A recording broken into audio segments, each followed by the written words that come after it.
Madame le rapporteur. Oui, merci Madame la Présidente. Il m'a semblé entendre dans vos propos comme une légère réserve quant à l'usage immodéré et non contrôlé des PPP. J'ai bien compris aussi que le PPP qui nous préoccupe n'a pas fait l'objet pour l'instant, en tout cas, d'un examen de la Cour des comptes.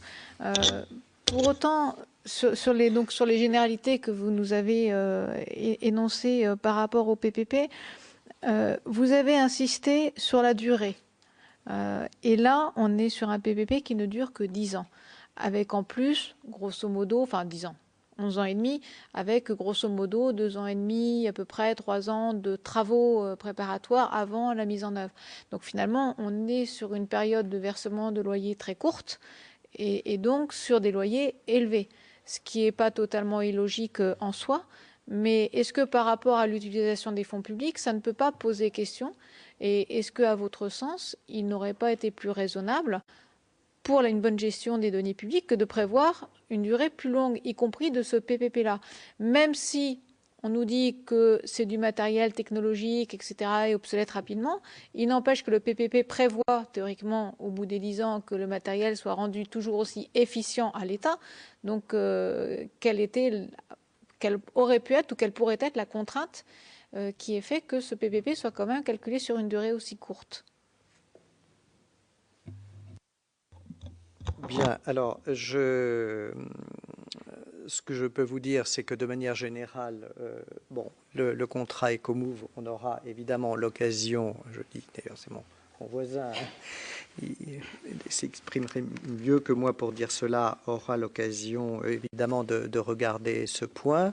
Moi, ce que je ne peux vous faire à ce stade-là qu'une réponse générale. D'abord, on a des durées très, très différentes. Les durées de contrat d'éclairage public ne sont pas les mêmes que celles des prisons. Ça dépend beaucoup de la nature de l'ouvrage. Donc, si vous voulez, moi, en l'état, je ne peux pas je suis désolé, je ne peux pas vous faire de réponse.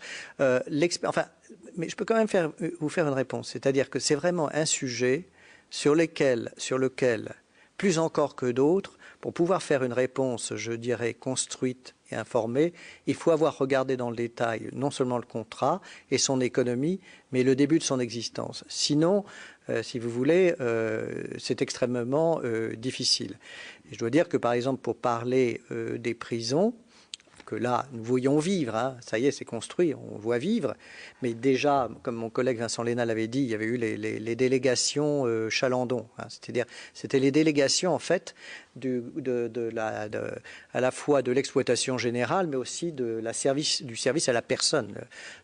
Part de l'idée que les détenus sont des personnes, donc service à la personne. Et là, sur la durée, ce que l'on voit, c'est que s'il n'y a pas une vigilance totale du maître d'ouvrage public, de la personne publique, ça ouvre le champ à toutes les dérives et on n'est pas sûr d'avoir une satisfaction à 100%, je dirais, du service attendu. Et je crois que dans ces contrats, il y a bien sûr la qualité de la construction, mais il y a ensuite, est-ce que l'ouvrage est bien tenu, je dirais, en état de marche sur la durée? Alors, je ne sais pas, par rapport à votre question. D'accord. Autre question qui porte à la fois sur l'urgence et la complexité, puisque là le rapport coût-avantage, il a été dit d'ailleurs dans le rapport d'analyse des offres que c'était pas forcément le critère qui avait joué le plus, en tout cas sur le choix. Donc si on s'interroge sur délai et complexité, parce que moi il me semble que les deux choses sont un petit peu liées. La complexité technique ou technologique, elle existait, je crois qu'elle n'est niée par personne. Ceci étant, vous pouvez peut-être penser qu'on avait les moyens au niveau de l'État, peut-être pas au niveau du ministère des Transports, mais peut-être en s'adjoignant les services du ministère de la Défense, par exemple, de régler ce problème de complexité.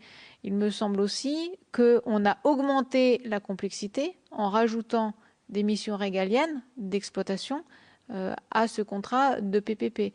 Ce faisant, on a augmenté les délais et, me semble-t-il aussi, on a encore augmenté le coût et la complexité par le biais de l'interface qu'il allait forcément y avoir à mettre en place entre les agents chargés de la mission régalienne, les douanes en l'occurrence, et puis le prestataire privé. Qu'est-ce que vous pensez de cette interprétation de ma part? À savoir que finalement, le PPP ne se justifie par sa complexité que parce qu'on a soi-même complexifié le dossier en lui-même, et donc c'est un petit peu le serpent qui s'est mordu la queue. Mon collègue François-Roger Casala va répondre. On va essayer d'apporter une réponse. D'abord, pour confirmer ce que le président Vacchia a indiqué, c'est que nous ne nous désintéressons pas du PPP Ecomove, mais nous pensons que pour effectuer, de notre point de vue, et avec les critères qui ont été un peu évoqués par le président Vacchia dans son intervention liminaire, un travail approfondi, nous avons besoin que le PPP que le système ait commencé à fonctionner. Tous les autres exemples qui ont été donnés correspondent à des cas où les systèmes que les PPP avaient vocation à mettre en place fonctionnaient. Bien. Et alors, je crois que c'est Nicolas Brunner qui a mentionné une intervention au bout de 4 ou 5 ans sur des cas d'ailleurs certainement plus simples que le PPP qui préoccupe la commission d'enquête. Je ne sais pas si on ira jusque-là. Enfin, de toute manière, on n'attendra pas 10 ans et demi ou 11 ans pour y aller. C'est tout à fait clair, à un titre ou à un autre d'ailleurs. Juste une petite incise quand même pour votre information. On a déjà en fait abordé publiquement le PPP Ecomove, ou plus exactement l'écotaxe. On l'a abordé dans le cadre d'un référé sur les aspects fiscaux et budgétaires du Grenelle de l'environnement, publié un référé de novembre 2011, si je ne m'abuse, au Premier ministre, qui a été publié le 18 janvier 2012 par la Cour, conformément aux nouvelles dispositions, et le même jour, notre Premier Président venait présenter ce travail devant la Commission des Finances de l'Assemblée nationale. Et en l'occurrence, la petite partie qui était consacrée à l'écotaxe, alors je ne connais pas la formulation exacte, mais enfin, exprimer une certaine préoccupation sur les retards à l'époque pris par la mise en place de ce système. Il y avait des contentieux, comme vous le savez, des problèmes techniques par ailleurs. Donc notre préoccupation, c'était plutôt justement comment faire en sorte, et ça rejoindra votre question, comment faire en sorte que le système qui était ainsi mis en place répondait finalement à l'injonction législative qui était faite de percevoir l'écotaxe à partir de 2011. Ce qui était quand même le sujet. Enfin, je pense que d'autres acteurs plus impliqués que nous et plus directement impliqués que nous ont dû expliquer à quel point il y avait certes la complexité, mais il y avait aussi une certaine urgence dans cette affaire. Et manifestement, il y avait un mandat, j'allais dire politique, très clair. Là, je crois qu'il est facile de le voir à travers les documents ou les expressions publiques des uns et des autres, qui visait précisément à ce que ce système soit en place en 2011. Alors on sait, bien entendu, ce qu'il est advenu par la suite. On est loin du compte, mais il est clair que la préoccupation d'urgence qui a rendu encore plus complexe la complexité, probablement. Là, c'est un avis tout à fait personnel, mais je crois que c'est un élément, si on se replace dans le contexte de l'époque, qui est certainement à prendre en considération. Alors sur la complexité en tant que telle, comme sujet, si je prends en tant que citoyen ou contribuable le dossier tel qu'il est maintenant, je ne peux pas m'empêcher de le considérer comme complexe de toute manière. Pour préparer cette commission, cette audition, je me suis plongé un peu dans tout ce qu'on pouvait avoir, et d'ailleurs ça nous aide beaucoup à préparer nos dossiers pour le travail que d'une manière ou d'une autre nous aurons à faire. Et on constate effectivement que c'est quand même un système complexe. Alors, est-ce qu'on a rajouté de la complexité à un système qui aurait pu être plus simple et du coup moins sujet soit à doute, soit à contentieux, soit à problèmes techniques, etc. Là, franchement, on en revient au point de départ. C'est-à-dire que nous ne pourrons le dire sérieusement et de manière étayée qu'après avoir fait le contrôle. Dans l'étude préalable qui a été faite avant le choix définitif et donc soumise à la MAP avant le choix définitif du PPP. Une première estimation a été donnée de ce contrat à 231 millions d'euros. On est passé après à 650. Aujourd'hui, on parle de 700 et quelques, mais bon, inflation, etc. Je ne vais pas rentrer dans ces détails de chiffres. On est en tout cas passé de 231 à 650 à un moment ou à un autre. L'explication qui nous a été donnée sur cette dérive a essentiellement tenu à des exigences de l'État en matière de contrôle et justement liées à la fonction régalienne que l'État déléguait à un prestataire privé. Est-ce qu'on ne peut pas se dire qu'on aurait peut-être pu y penser d'entrée de jeu et que, en tout état de cause, cette dérive liée au contrôle de la fonction régalienne n'était pas à prendre en compte dès le début, dans le choix même? Parce qu'on a quand même sérieusement multiplié le coût. Alors pardonnez-moi, je n'ai pas tout à fait en tête les chiffres que vous évoquez, ni les causes de l'évolution de ces chiffres. Ça demanderait sans doute à être expertisé, encore que, bien sûr, il faudra l'expertiser, mais l'objectif, comme je l'ai indiqué, étant d'avoir un système opérationnel et assurant le rendement attendu de cette taxe à la fin de 2011 rendait peut-être nécessaire, je n'en sais rien, c'est une hypothèse, je ne peux pas, n'ayant pas expertisé cette affaire, rendait peut-être nécessaire cette approche qui, d'une manière ou d'une autre, conduisait à une augmentation du coût. C'est quelque chose qu'il faut regarder de plus près. Je n'ai personnellement pas d'opinion sur le fait de savoir si on avait fait autrement, ça aurait été plus efficace pour l'ensemble du système. J'en suis pas tout à fait sûr. Est-ce qu'il y a eu d'autres PPP où l'État a eu recours à un PPP de cette nature, c'est-à-dire qui, quand même un peu particulier, qui ne se traduit pas par une subvention d'équilibre, mais au contraire, qui rapporte de l'argent?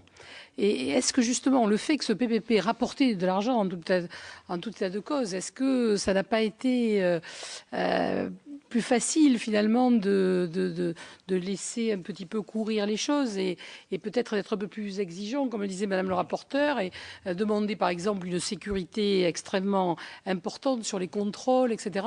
Puisque de toute façon, ça allait rapporter de l'argent. Alors voilà, c'est un peu la question qui nous tire lupine. D'un côté, il y avait une recette d'1,2 milliard. De l'autre côté, il y avait 230 et quelques millions de loyers. De toute façon, l'État était gagnant, voulait aller vite, comme vous l'avez rappelé, quand même, c'est vrai, ça nous a été dit au cours des auditions.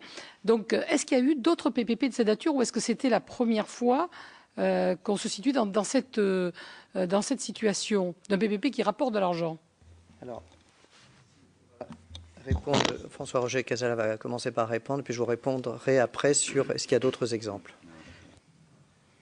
En fait, c'est très exactement ce que je voulais dire, mais plus, là encore, on n'a pas fait le contrôle, donc je ne peux pas vous dire, on n'a pas vu les PV des différents groupes de travail, des commissions, etc. On a vu que des documents généraux qui ne font pas forcément apparaître ce genre de choses, mais il est clair que dans un PPP, et même s'il y en avait d'autres, mais ça c'est Jean-Philippe Bacchia qui vous le dira, de cette ampleur, clairement, ça n'existe pas. Donc effectivement, si... Oui, non, bien sûr. Si, à la place d'un décideur, on peut effectivement avoir ce genre de réflexe. Maintenant, je ne sais pas du tout si ça a été le cas ou pas. Mais il est évident que ça devait entrer en ligne de compte. Juste pour insister sur la question de Madame la Présidente, qui a dit l'État voulait aller vite, mais a choisi une procédure de PPP avec le dialogue compétitif, dont moi je ne suis pas une spécialiste, mais on me dit d'entrée de jeu, de toute façon c'est une procédure très longue, le dialogue compétitif.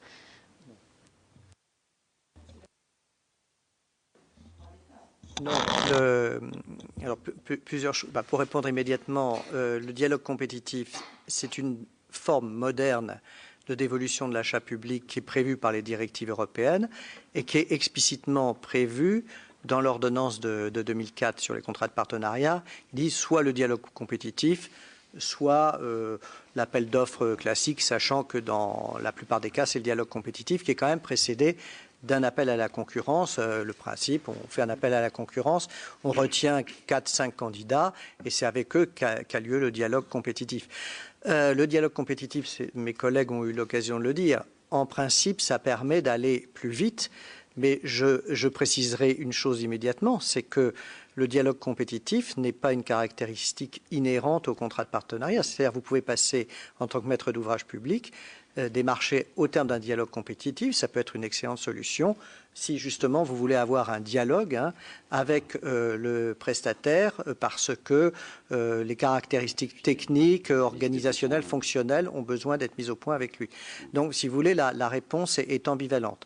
Alors après, nous nous sommes bien doutés que vous poseriez, Madame la Présidente, la question de savoir s'il était le seul de son espèce, ce contrat EcoMove. Alors, nous pouvons nous tromper, nous n'avons pas la science infuse, mais si on regarde les listes de PPP, en tout cas des principaux qui apparaissent dans le compte général de l'État, il est clair qu'il y a d'autres très gros contrats de partenariat, mais je pense à Ballard, au Palais de justice de Paris. Il y a eu l'hôpital sud-francilien dont parlait mon collègue Jacques Schwartz, mais ils sont gros par l'importance. Il peut y avoir des contrats de partenariat avec des recettes annexes, ça c'est tout à fait possible, c'est prévu, ça existe dans les contrats de partenariat, mais c'est le seul, à notre connaissance, encore une fois, qui allie le contrat de partenariat où on demande à un prestataire de réaliser un ouvrage public, mais en même temps de l'exploiter, mais non pas de faire fonctionner un immeuble ou un équipement public, mais en même temps d'organiser dans des conditions pour lesquelles il a fallu quand même qu'il y ait un texte de loi voté par le Parlement, la perception d'une taxe. Et après, ça pose un problème tout à fait particulier qui est que dans une analyse classique de contrat de partenariat, on regarde la valeur actualisée nette de l'investissement et du coût de l'exploitation qu'on devrait comparer avec une solution totalement publique. Mais ici, j'allais dire, la grille d'analyse, elle est spécifique puisqu'on met en face le recouvrement d'une imposition de toute nature au sens des catégories posées par la Constitution. Donc c'est en soi sui generis. Donc il appartiendra, le moment venu, quand la Cour regardera cela, de voir si ça n'implique pas un raisonnement particulier. Merci de cette réponse. Je voudrais dire que, avec nos collègues, nous avons bien compris que, par exemple, actuellement, il y a la suspension de l'écotaxe, mais il n'y a pas la suspension du contrat. Et donc, on est bien dans un domaine quand même qui est tout à fait particulier. Ce contrat existe, il a été signé entre les parties, il se poursuit. Et c'est pour ça que ça m'amène à vous demander si cette question des risques, elle a bien été appréhendée quand même d'une manière générale par la puissance publique lorsqu'elle s'engage contractuellement. Moi, je crois que le problème se pose avec savoir est-ce que on sait que l'État a eu recours quand même à des conseils extérieurs, mais j'aimerais savoir comment, dans ce cas des PPP, vous appréciez ce recours à ces conseils extérieurs.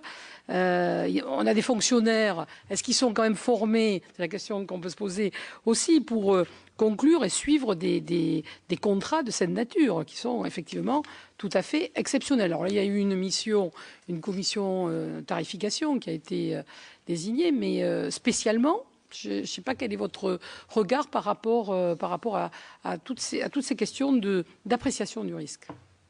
Vous avez bien entendu tout à fait raison, Madame la Présidente. Effectivement, ce que nous avons, pour en revenir au cas des prisons, précisément ce que nous avions recommandé la première fois que nous sommes intervenus publiquement en 2006, c'était de dire constituer, je dirais, une capacité interne, je dis bien interne, d'expertise au niveau tant national avec l'Agence pour l'informatique de la justice que dans les directions régionales de l'administration pénitentiaire pour suivre l'exécution du contrat. Mais et le suivi de l'exécution du contrat, c'est en soi un métier. C'est-à-dire que il faut, quand vous passez un contrat de partenariat, ça ne veut pas du tout dire qu'on se débarrasse sur la personne privée de l'exécution d'un ouvrage public ou d'un service public. Bien au contraire, vous ne faites plus certaines choses, mais vous devez faire autre chose, et notamment avoir des spécialistes du contrôle de l'exécution d'un contrat. Ça commence par le dépouillement systématique du rapport annuel du co-contractant. On regarde si effectivement il livre ses comptes. On vérifie que, par exemple, la provision de renouvellement, vous savez, la ligne qui prévoit qu'il y aura tant pour les grosses réparations, est effectivement utilisée. Ça suppose de faire des vérifications très concrètes sur place pour voir si effectivement il faut changer une ampoule moi je ne sais pas, en 24 heures. Elle est changée en 24 heures. Tout ça, donc ça suppose un savoir-faire qu'il faut internalisé, c'est-à-dire que bien sûr au moment de la passation des contrats, il peut ne pas être dépourvu de sens d'avoir le recours à des consultants extérieurs, d'ailleurs ça se fait, mais après il faut nécessairement avoir j'allais dire, si vous me pardonnez l'expression, une puissance de feu en termes d'expertise que ce soit l'État, l'administration, une collectivité territoriale, tout simplement pour faire le poids, parce qu'un contrat, d'une part, ça se négocie. Alors effectivement, à ce stade-là, il faut avoir l'expertise juridique nécessaire.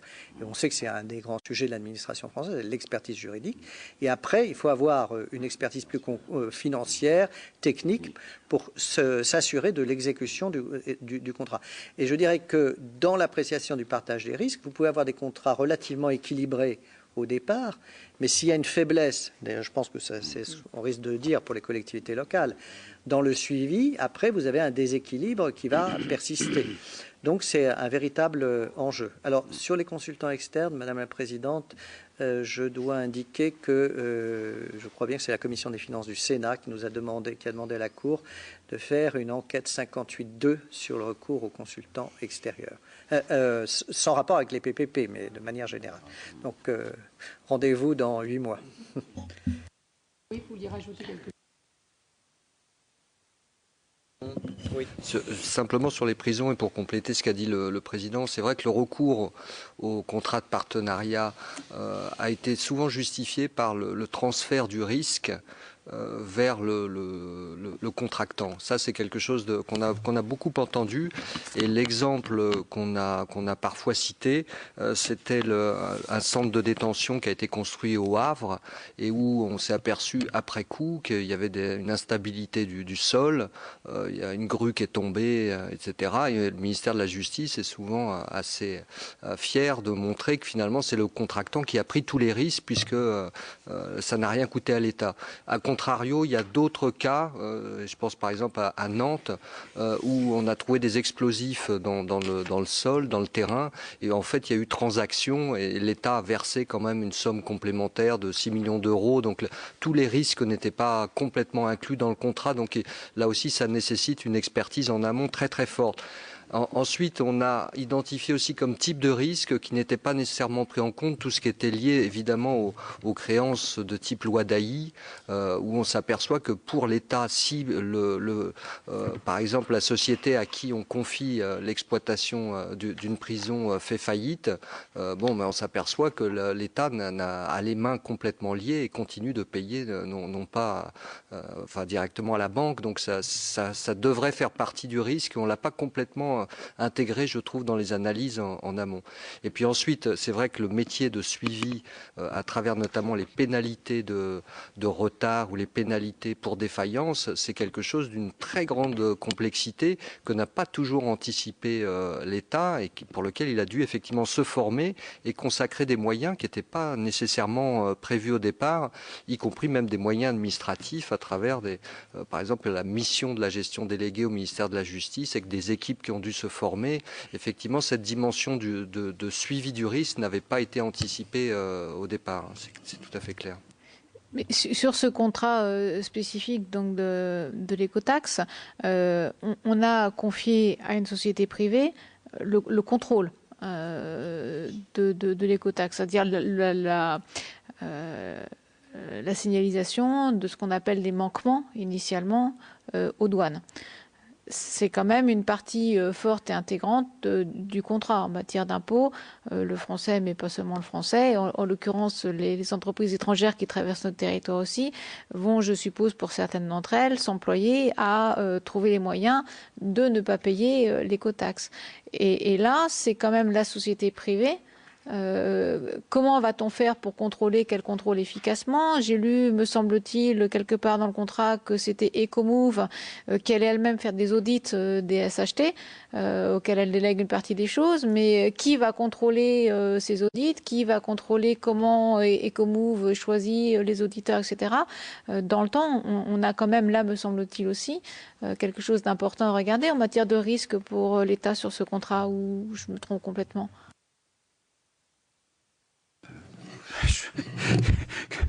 Qui serais-je pour dire ça? Simplement, alors effectivement, pour revenir à Ecomove, alors premièrement, ça encore une fois, ce sont des choses qu'on ne peut... Vous avez un gros privilège sur nous, c'est que vous avez le contrat, nous on ne l'a pas, donc on peut difficilement l'analyser. Cela dit, on le ferait, bien entendu, dans le cadre du contrôle que l'on entreprendra.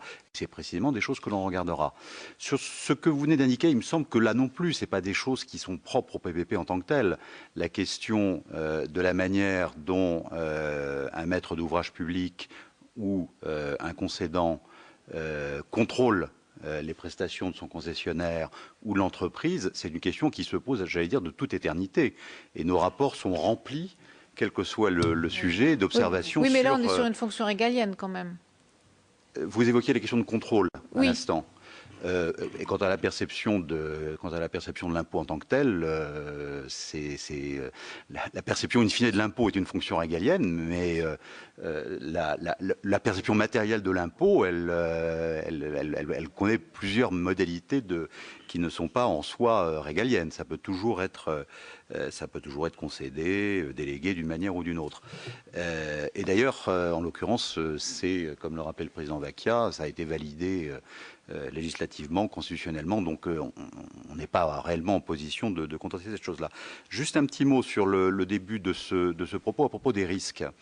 Alors on n'a pas le contrat, mais on a pu se procurer l'évaluation préalable au principe du contrat de partenariat, où il y a une très belle matrice de risques, mais il s'agissait en l'occurrence de choisir entre les différentes modalités, à la fois juridiques et techniques d'ailleurs, selon le système que l'on utilisait. Et à mon modeste étonnement, j'ai pu constater que les risques qui se sont en partie produits étaient tout à fait mentionnés. Vandalisme, sabotage, vol à l'encontre des équipements, taxes non collectées pendant le fonctionnement, alors pour d'autres raisons que ce qui s'est passé. On ne pensait pas que... Il y a qu'un risque qu'on avait oublié, c'était la suspension.